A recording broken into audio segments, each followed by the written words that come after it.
It was as though the music had been waiting for her all along. Her body flowed with precision, each step confident, each turn graceful. The years melted away, the trophies, the competitions, the applause. All of it rose from within her like a long-forgotten flame. She guided Richard gently, her steps so sure that even his awkwardness faded into rhythm. The crowd stared. Whispers turned into stunned silence. Her skirt swirled like liquid light with every twirl. The marble floor became her stage once again. The chandeliers her spotlight. The musicians, caught up in her rhythm, played with renewed passion, their notes soaring to match her grace. The millionaire's smirk cracked. His glass lowered, eyes narrowing as disbelief replaced mockery. Amara spun, dipped, and rose with elegance that no servant's uniform could hide. She was a dancer, undeniably, magnificently, and in that moment, the entire room knew it. By the time the final notes faded, Amara and Richard stood at the center, hands joined, breath steady. The silence that followed was deafening. Then, from somewhere at the back, a voice whispered with awe, She's a champion." The truth rippled like a wave. Heads turned, eyes widened. The laughter of moments ago now replaced with reverence, or shame. Amara looked around, her eyes hard as steel. She had been mocked, paraded as a joke, but she had turned it into triumph. Her dignity stood taller than any chandelier in the room, but deep in her chest she knew this victory would come with a price. For men like the millionaire did not forgive humiliation, and pride wounded is pride that seeks revenge. And so, while the crowd's whispers softened into uneasy applause, Amara understood that this was only the beginning. Because once you step into the light, you can never return to the shadows. The applause was faint at first, hesitant, as though the guests were unsure whether they were allowed to admire what they had just witnessed. A maid had stolen the floor. A servant had commanded their attention, outshining their jewels, their gowns, their wealth. Some clapped timidly, others lowered their hands quickly, not daring to draw the wrath of the host. But the silence was louder than any applause. The silence of disbelief, of shattered prejudice. Amara lowered her hand from Richard's, taking a slow step back. Her breath was steady, her posture proud, but inside her chest her heart thundered. She had not danced to prove herself worthy of them. She had danced to prove to herself that no cruelty, no mockery, no gilded room full of disdain could erase who she truly was. Richard leaned closer and whispered, "That was extraordinary." His voice carried awe, but also fear. Fear of what his father's eyes already promised. The millionaire, Mr. Whitmore, rose slowly from his chair. His champagne glass sat forgotten on the table, tiny droplets sliding down its side. His jaw tightened as he clapped, not with admiration, but with deliberate mockery, each strike of his palms echoing in the heavy air. "Well," he said, his voice sharp, "who would have thought? The maid knows a few steps. Perhaps she picked them up while scrubbing the ballroom floors." Laughter rippled again, thinner now, uncertain. Amara met his gaze. "It wasn't a few steps, sir. It was a waltz. A champion's waltz." Her voice was calm, but it carried through the room like thunder. Gasps followed her words. People glanced at one another, questioning. "Champion." Mr. Whitmore's eyes narrowed, his pride wounded deeper than he could show. "Is that so?" he said coldly. "A maid, a champion. I must have missed the papers announcing such a historic victory." But his words only deepened the whispers among the guests. For though some laughed along, others remembered. Vague memories of a name, a face, a competition years ago. A black girl who had stunned audiences, only to vanish from the spotlight. Amara held his gaze. "You missed it because you never cared to look beyond your own walls." The ballroom went still. For a maid to speak so boldly, it was unthinkable. Yet Amara's words carried no tremor, no hesitation. She had been forced into this stage. Now she owned it. Mr. Whitmore forced a smile, but the tightness in his jaw betrayed him. "Well then, bravo, a fine performance. But let us not forget, no matter how gracefully a bird sings, it does not become a swan. A maid is still a maid." The cruelty struck like a lash, but Amara did not flinch. She turned and left the dance floor. Not hurried, not bowed, but with dignity in every step. The crowd parted for her as though she carried fire in her wake. She returned to her tray, lifted it, and resumed her work as though the entire room had not just been turned upside down. Yet inside her the storm brewed. Later that night, as the guests departed and the orchestra packed their instruments, Richard found her in the servants' corridor, away from the glimmer of chandeliers. He approached cautiously, as though stepping into forbidden ground. "You were magnificent," he said softly. "I didn't even know." Amara did not turn to him. She continued polishing a silver platter, her reflection shimmering faintly in its surface. "You weren't supposed to know," she said. "I left that life behind long ago." "Why?" Richard asked, genuinely puzzled. "If you were a champion, if you had such talent, Why are you here? Amara paused, her hands still. Memories flooded, of bright lights, roaring applause. The feeling of triumph when her name was called. And then the shadows, sponsors who pulled out, competitions she wasn't invited to, the stares that whispered she didn't belong, the unspoken walls built not of skill, but of skin. They told me the stage wasn't for people like me, she said finally. Her voice was steady but heavy. I fought, I won, and still doors closed. So I stopped knocking. Richard's eyes softened with something Amara had rarely seen in his world, understanding. Then tonight, you reminded them. You reminded him. Amara looked up, her eyes sharp. Your father doesn't forgive reminders. He thrives on control. Tonight I broke it. And she was right. Mr. Whitmore paced his study long after the party ended, his fists clenched. That maid, that girl, had humiliated him.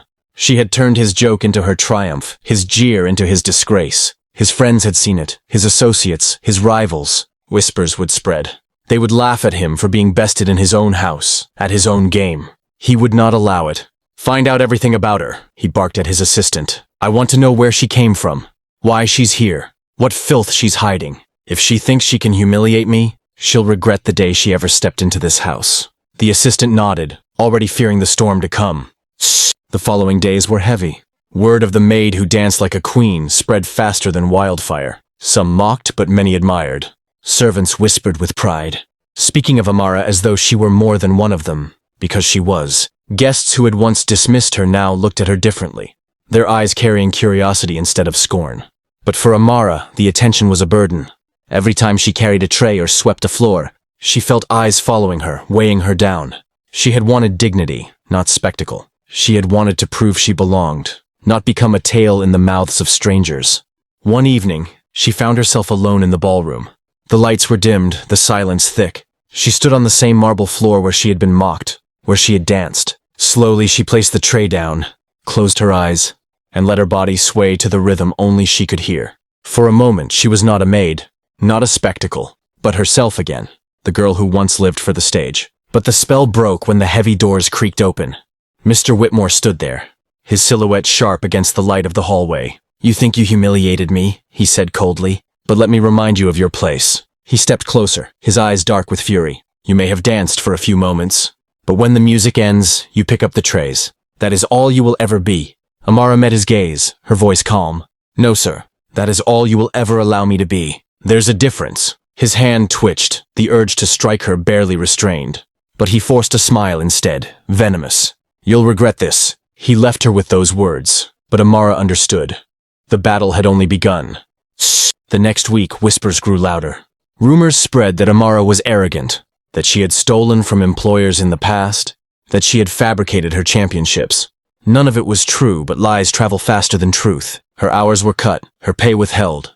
Other servants were warned not to speak with her, and yet she endured. She carried herself with the same grace she had carried on the dance floor, her back unbent, her eyes unbroken. Richard, however, could not stand by. He confronted his father. Why are you doing this? She did nothing wrong. Mr. Whitmore's laughter was bitter. She humiliated me in my own house. She dared to rise above her station. If you can't see the danger in that, you're a fool. This isn't about her. It's about order. About power. If one maid thinks she can stand equal to us, what stops the rest from believing the same? Richard's fists clenched. Maybe that's exactly what should happen. His father's face hardened. Do not forget, boy. You carry my name. You will not throw it away for some servant with delusions of grandeur. But Richard had seen something in Amara that his father never would. Truth. And truth once seen could not be unseen. Amara's past, once hidden, began to surface. Newspapers from years ago were dug up. Headlines that read, Young black dancer stuns judges in national championship. Photos of her on stages, trophies in her hands, smiles radiant with pride. Proof of who she had been, and who she still was. The servants collected clippings, whispering them like sacred scripture. The rich gossiped, some in awe, some in envy. But for Mr. Whitmore, each article was salt on his wound.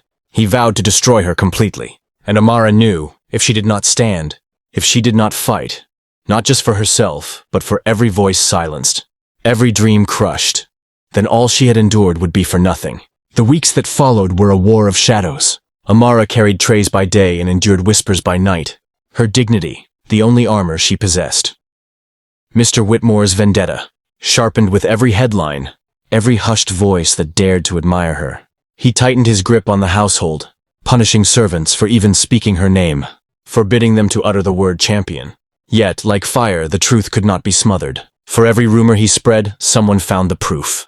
Old photographs emerged of Amara in sparkling gowns, arms raised in triumph as trophies glinted under stage lights. Video clips resurfaced, grainy but undeniable, showing her movements like flowing water, commanding entire audiences. The truth had been buried, but now it breathed again. Still, Mr. Whitmore was relentless. He summoned lawyers, threatened to sue publications for slander, insisting the stories were lies. He whispered poison into the ears of his allies, framing Amara as manipulative, dangerous, undeserving. He wanted not just to silence her, he wanted to erase her. Amara felt the weight pressing in from every side.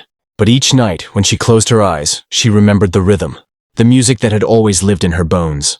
She could feel it like a heartbeat, reminding her that she was more than the walls built around her. And she began to wonder, if the truth could not be silenced in shadows, then perhaps it belonged in the light. The turning point came with an invitation. A grand charity gala, one of the most prestigious in the city, announced its annual program. Among the events was a dance showcase, a tradition that drew talent from across the nation. For years, Amara had ignored it, burying the ache in her chest. But this year, something shifted. Richard brought her the leaflet, his eyes burning with urgency. "You should do it. You need to." Amara shook her head. "You don't understand. Your father would—" "My father already despises you," Richard interrupted. "But the world deserves to see you. Not the maid, not the victim, you." Amara looked down at the leaflet, the bold letters shimmering under the lamplight. For so long she had been running from the stage, from the pain of rejection. But maybe it wasn't rejection she had been running from. Maybe it was fear. Fear of stepping into the light again, only to be cast aside. Her mother's words echoed, "Never let them tell you where you do not belong." Slowly she nodded. "Then I'll dance." When Mr. Whitmore learned of her registration, his fury shook the walls of his mansion. "She will not! Not under my name, not in this city." But the registration was already confirmed. Her name, Amara James, printed boldly among the list of performers. He threatened the organizers, pulling strings, calling in favors. But the tide had already turned. The whispers in the city had grown too loud. People wanted to see her. They wanted the maid who had humiliated a millionaire to stand on the stage again, not as a servant, but as a dancer. For the first time in years, the power he wielded faltered.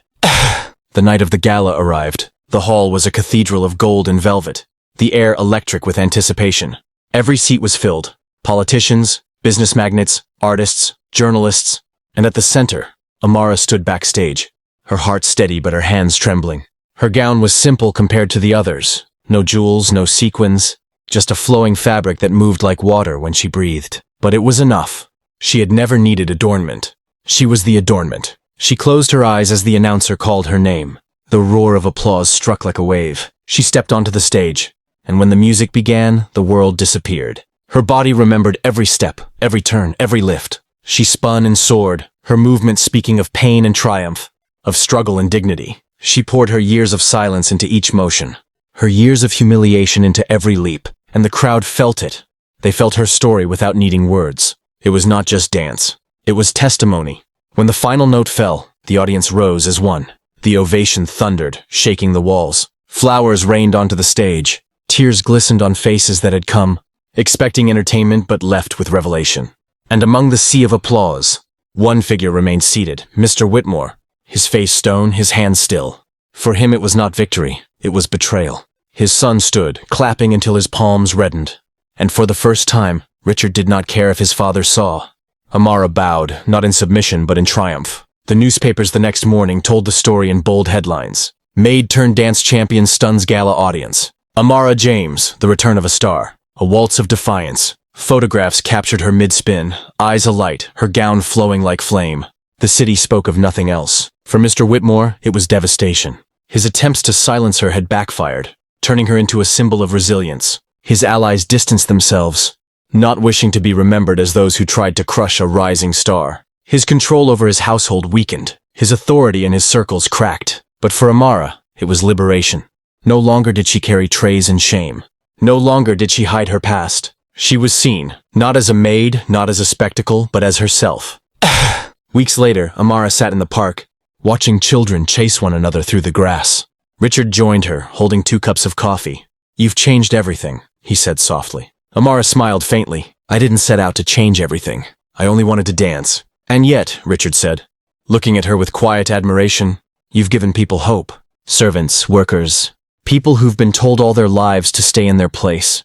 They see you, and they see possibility. Amara's eyes followed the children spinning in circles, their laughter ringing. Then maybe it was worth it. Richard hesitated, then asked, do you ever regret leaving the stage back then? She thought for a long moment. No, she said finally, because every fall, every silence, every cruel word, it made this moment possible. It gave weight to my dance. Without the struggle, the triumph would be empty. He nodded, understanding. And then, almost shyly, he said, my father once said, if you dance this waltz, you'll marry my son. I know he meant it as a joke, but I think he was more right than he knew. Amara turned, startled. Richard met her gaze, steady, unflinching. You don't have to answer now, he said. But know this. I don't care what my father thinks. I don't care what anyone thinks. What I saw on that stage wasn't just a dancer. It was the woman He stopped, searching for words, then finished softly. The woman I love. Amara's breath caught, but her smile grew slowly, warmly. For the first time in years, she felt free. Mr. Whitmore's empire did not collapse overnight, but cracks deepened. Business partners withdrew, sensing weakness. His name, once commanding fear, now carried the aftertaste of scandal. The world had changed. Dignity could no longer be so easily trampled without consequence. And in the heart of the city, in halls once closed to her, Amara danced again, not for approval, not for survival, but for herself, and for those who had been told they did not belong. Every step was defiance, every turn a declaration. And when the music rose, when the audience rose with it, she knew this was not the end of her story. It was the beginning.